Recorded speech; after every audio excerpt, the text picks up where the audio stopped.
Okay guys, let's roll. I think you're all aware of the story of the day. Failure to properly vet officers resulted in serial rapists within Met ranks review finds. Abandoning checks on staff and officers was a dereliction of the Met's duty to keep London safe, says the Home Secretary. And of course, what did that lead to? It led to things like this. This guy here, serial rapist, being recruited into the Met Police Force. That's Cliff Mitchell. Another one was Garrick, given 37 life sentences for his crimes, not properly vetted in 2017. I've been doing some background digging into these checks. I'm just wondering if the reason people like this were recruited into the Met Police Force was because we done things like this. Major UK police force accused of blocking white applicants to boost diversity. Yeah, no, they don't want white people. The only time they want white men is when there's a war to be fought. And then they expect us to rush off and die for them. No, I think they can go screw themselves. Anyhow, I've been doing some digging, so let's have a look. Pause, Paul. So I thought I'd dig up some of the figures on sexual offences, actual offences that I could verify, and this is what I found. 26 Metropolitan Police officers convicted of sexual offences, 2018 to mid-2023. It was 2013 when they stopped doing the checks properly. Offences include rape, sexual assault, abuse of position. At least 9 officers convicted nationally since 2021. Partial FOI data. No single UK-wide published since 2013. And as you can see, the source where I got that from was the Metropolitan Police FOI. Yeah. So those are actual sexual offences. What else have we got? Sexual allegations against UK police officers 2018 to mid-23. 1,600 Metropolitan Police officers accused of sexual offences. Offences include rape, sexual assault, harassment, misconduct.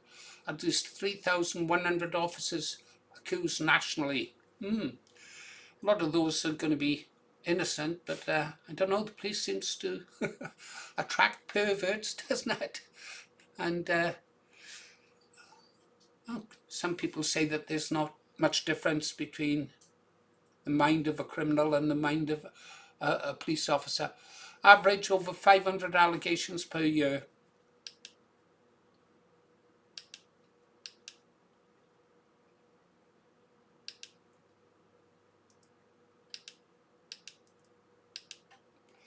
Right, police vetting, these are the reforms. This was changed or supposed to have changed after 2021. Much tougher vetting for new recruits, stricter background checks, re-vetting of serving officers, reviewing officers vetted under older, weaker standards, presumption against retention where serious concerns exist. Will consider intelligence, merely and safeguarding risks up. Just criminal convictions, faster suspension and restriction of duties, improved sharing of information between forces. Okay guys, I'm a bit all over the place. As you know, I've got that rat staying with me for a fortnight. It's been snowing here in Wales. I just took her out for a walk prior to starting this. Now she keeps jumping up on me, and of course her paws are soaking wet. I don't know. Do you dry them? Oh well. This is the vetting that should have been taking place and that they say they're going to do. I put it into a document. 1. Much tougher vetting for new recruits. Police forces are required to apply stricter background checks, especially around prior allegations with no conviction, pattern of behaviour in previous employment, domestic abuse indicators, online activity and associations. Vetting standards are now meant to be consistent nationally, not left to individual forces' discretion. You can probably read this yourselves, guys. 2. Revetting of serving officers. A key recommendation was that officers vetted under older, weaker standards should be rechecked. This includes officers recruited years ago when checks were lighter, officers who transferred between forces without full revetting. They need to do that. Some forces, notably the Metropolitan Police, have begun large-scale revetting exercises, though progress has been uneven.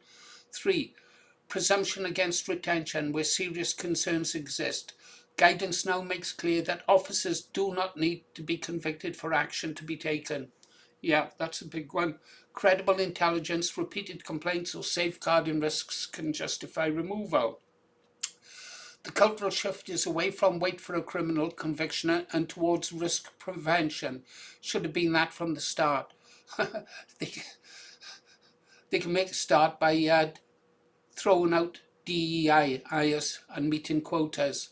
Faster suspension and restriction of duties. Where allegations involve sexual offences or abuse of position, officers are more likely to be suspended immediately. Access to vulnerable members of the public is restricted far earlier than before. Improved sharing of information between forces. One major failure identified was that officers could move forces and leave problems behind. New systems aim to ensure misconduct intelligence follows the officer, not the badge.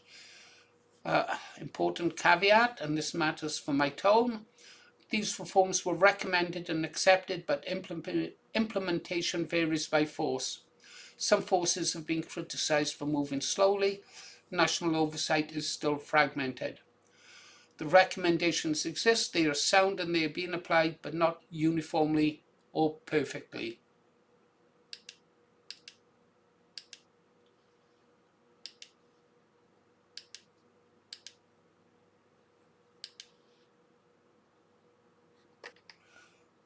Well, okay then, guys. That's all I got for you. I'm going to get back to work on that interview video. But if we do on this, they got to stop doing that. Saw the video the other day of that Scottish female senior police officer saying she wants to see more illegal recruits recruited into the police force. We've got to purge the police force from the top to the bottom. You have to start by getting rid of all the senior officers and replacing them with either ex-servicemen or people proven to be patriots. That's all I got for you guys. I will see you on the next one. You've been listening to Paul Morris, The Green Arrow. Come on then.